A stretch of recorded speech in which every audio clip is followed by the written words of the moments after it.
तो एक साल का ये जो आंदोलन है, तो हिंदुस्तान के इतिहास में इस आंदोलन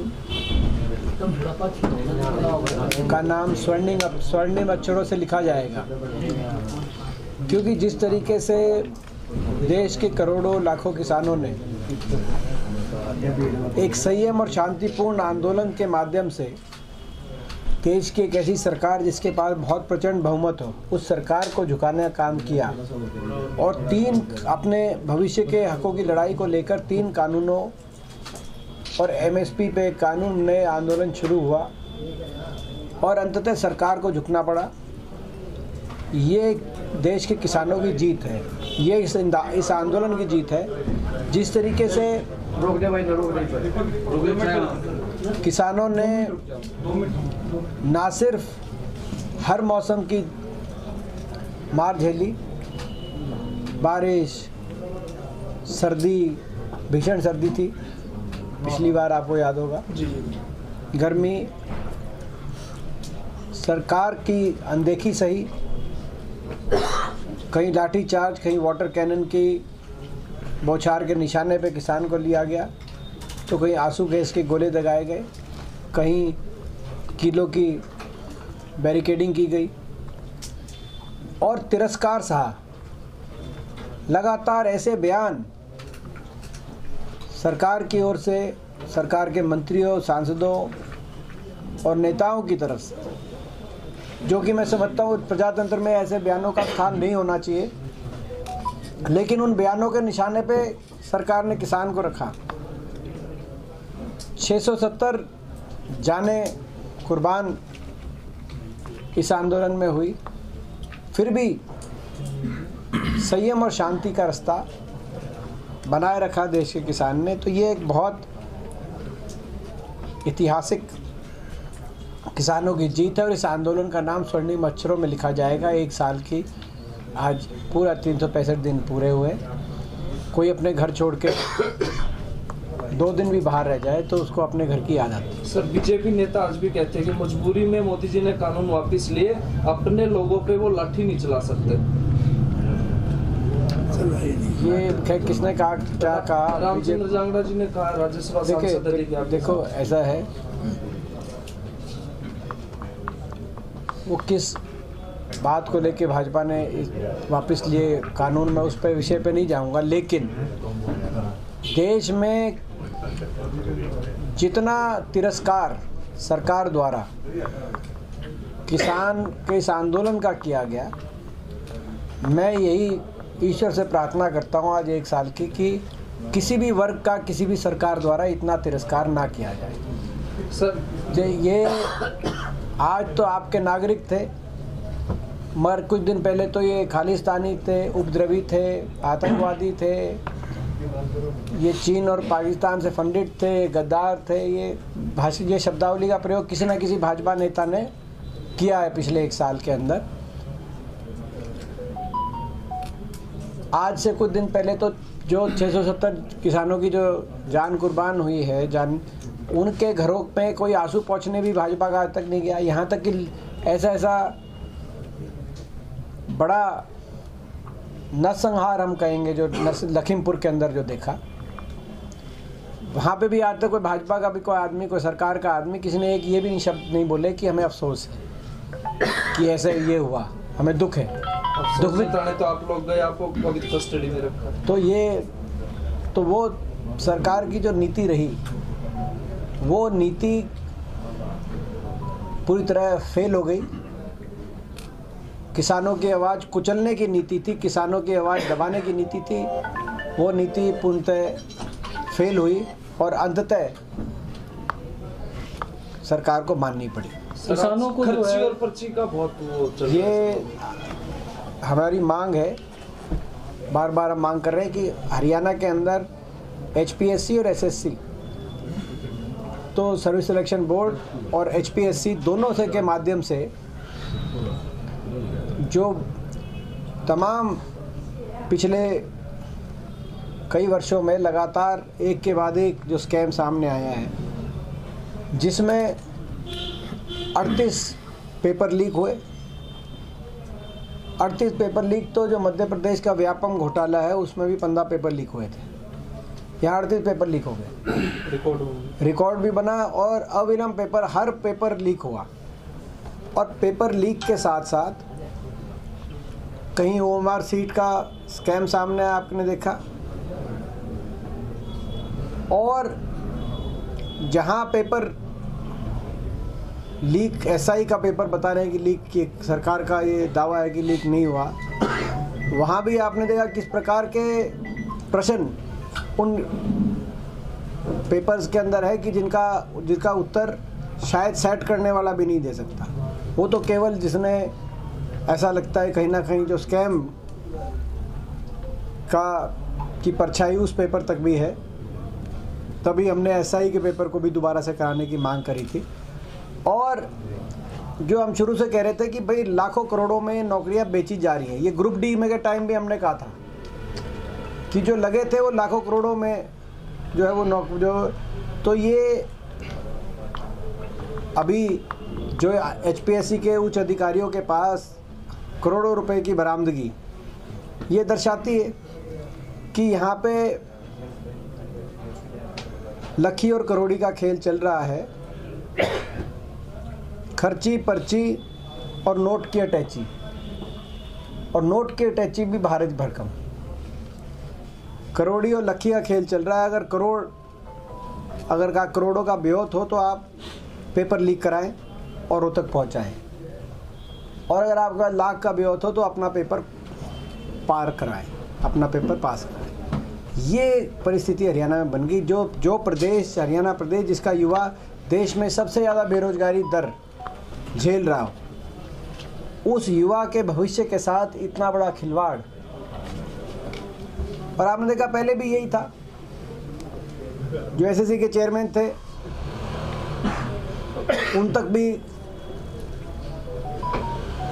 पहुंची जो है बात, पिछली बार आपने देखा, अब एचपीएससी के अधिकारियों तक पहुंच रही है। तो मगर हमारा ये मानना है कि इसमें सरकार से जुड़े हुए जब तक इतने पेपर ऐसे लीक नहीं होते, सरकार के बहुत निकटतम लोग इसमें शामिल जब तक नहीं हो, तब तक इस तरह अंजाम नहीं दिया सकता। इसीलिए हमारी मांग है उच्च स्तरीय जांच की, और वो जांच सीबीआई जांच से कम मैं नहीं समझता कोई जांच इसमें न्याय दिला पाएगी हरियाणा के युवाओं को, नौजवानों को। इसमें सीबीआई जांच होनी चाहिए, एचपीएससी एसएससी भंग होनी चाहिए और सीबीआई की जांच हो। ये हम मांग करते हैं, हरियाणा का युवा ये मांग करता है। किसान अभी भी बॉर्डर पर बैठे हुए हैं और वो आगे की अपनी मांगे मनवा रहे हैं, कांग्रेस का क्या समर्थन है आप? देखिए, किसानों की 2 मांगे आंदोलन जब शुरू हुआ उस समय थी, जिसमें से एक पूरी हुई है कि 3 कानूनों को वापस लिया जाए और एमएसपी पे कानून बनाया जाए। कुछ मांगे किसानों की, उसको हम नहीं कह सकते, लेकिन जिस तरह का आंदोलन बना है उसमें कुछ मांगे उसमें जुड़ी हैं, जिसमें ये जो किसान परिवार जिन्होंने अपना कोई खो दिया है उनको कोई आर्थिक मदद और उनके परिवारों में रोज़गार, ये नई मांग नहीं कह सकते इसको। आंदोलन के जब शुरू हुआ तब नहीं थी, तब किसी को पता नहीं था कि इतना लंबा आंदोलन चलेगा, इतनी जाने इसमें जाएंगी।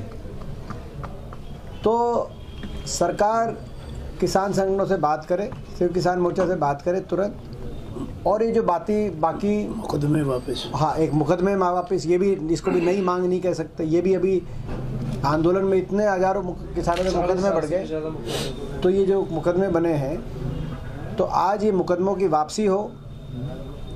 जिन परिवारों ने अपने किसी को खोया है उन परिवारों में आर्थिक मदद हो और उनको रोज़गार मिले, और उन लोगों से सरकार माफ़ी मांगे। ये मैं आज एक और बात उसमें जोड़ता हूँ, आज उसमें ये कि सरकार को माफ़ी मांगनी चाहिए। प्रधानमंत्री जी ने कहा, प्रधानमंत्री जी ने माफ़ी मांगी, लेकिन उन लोगों से माफ़ी मांगे, क्योंकि अगर ये समय रहते सरकार अगर राजहट ना दिखाती, हम बार बार राजहट का शब्द का प्रयोग करते थे, जिद का शब्द का प्रयोग करते थे, अगर सरकार समय रहती ये मांग मान जाती, अपने नागरिकों की बात मानने से कोई झुकता नहीं है, तो 670 परिवारों के घरों में अंधेरा नहीं होता, चिराग नहीं बुझते 670। तो आज सरकार उनको भी माफ़ी मांगे, उनसे भी माफ़ी मांगे, ताकि जख्मों पे, किसान बहुत जख्म लिए चल रहा है, उनके जख्मों पे मलहम लगाने की आवश्यकता है। कानून वापस लेने की बात तो प्रधानमंत्री ने कही, लेकिन जो किसान शहीद हुए उनके बारे में एक शब्द भी नहीं बोला। हाँ, वो आज मैं मांग करता हूँ, परसों से संसद का सत्र है, परसों से संसद का सत्र है। प्रदेश के एकमात्र विपक्ष के सांसद के रूप में मैं मांग करता हूँ आप लोगों के माध्यम से, जैसे मैंने कहा एक नई चीज़, नई जो मांग है उसमें मैं अपनी जोड़ रहा हूँ।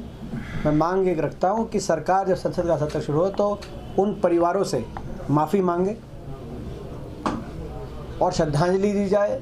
संसद के सत्र में सबसे पहले उन किसानों को श्रद्धांजलि दी जाए और उन परिवारों से माफ़ी मांगी जाए जिन्होंने अपना जो है जिनका चिराग बुझा है इस आंदोलन में, इसमें अपना घर का कोई खोया है।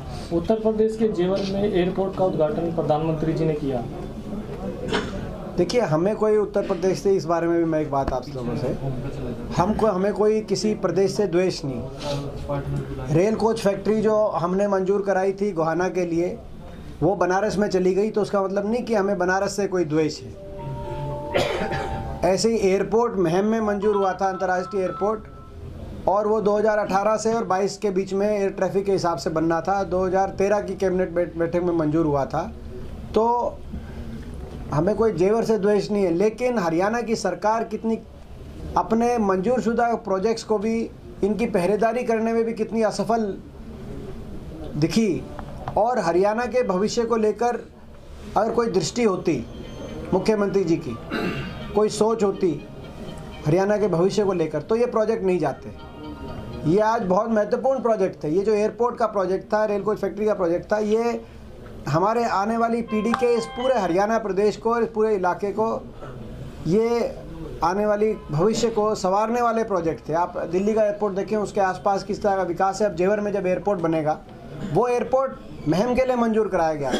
और मैं एक और बात बताऊं आपको, मैंने कल अपनी वीडियो भी डाली, आप लोग देखना, उसमें पता नहीं अगर कहीं होगी तो मैं आपको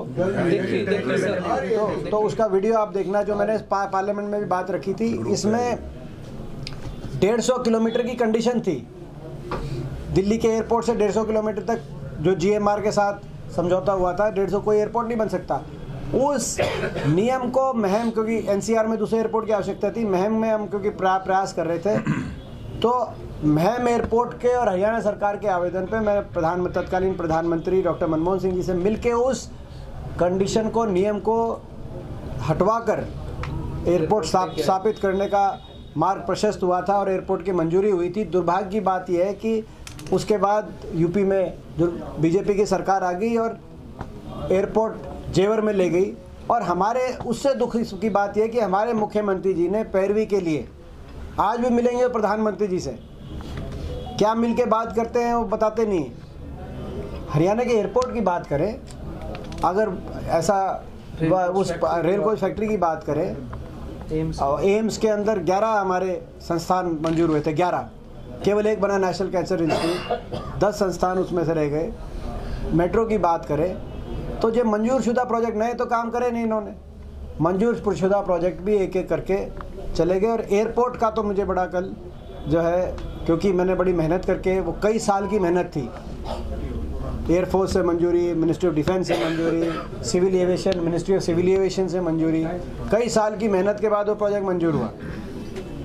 तो अगर हरियाणा के मुख्यमंत्री और हरियाणा की सरकार हरियाणा के भविष्य को लेकर कोई दृष्टि रखती, तो कल प्रधानमंत्री जी जेवर में नहीं महम में होते, और पूरा हमारा इलाका, पूरा हरियाणा कल इस बात के लिए हम खुशी मना रहे होते कि हमारे इलाके में इतना बड़ा प्रोजेक्ट आया। Thank you sir. जो राजनीतिक अलग अलग विचारधाराएं हैं, राजनीतिक प्रतिद्वंदी दलों से हैं, प्रधानमंत्री जी की जो बातें, जो राजनीतिक टिप्पणी रहती है, भाषण रहता है, उसमें उससे तो जो है हमें ऐतराज़ रहता है। लेकिन कल जो एयरपोर्ट को लेके उन्होंने कहा कि भाई इस एयरपोर्ट से इतना लाभ होगा, इतने युवाओं को रोज़गार मिलेगा, उनकी उस एयरपोर्ट को लेके जो टिप्पणी है उससे मैं सहमत हूँ। और मैं समझता हूँ कि जो हम बारी बारी कह रहे थे, अब प्रदेश के लोगों को भी और प्रदेश सरकार को भी कि क्या खोया है, उसका आकलन करने में सहायता प्रधानमंत्री जी की उस टिप्पणी से, जिसमें उन्होंने कितने रोज़गार मिलेंगे, कितना निवेश होगा, वो गिनवाया है। उस बात से एहसास होगा। हरियाणा तो महरूम रह जाएगा। तो प्रधानमंत्री जी की जो वो बात है ना, जो उन्होंने कही है पूरे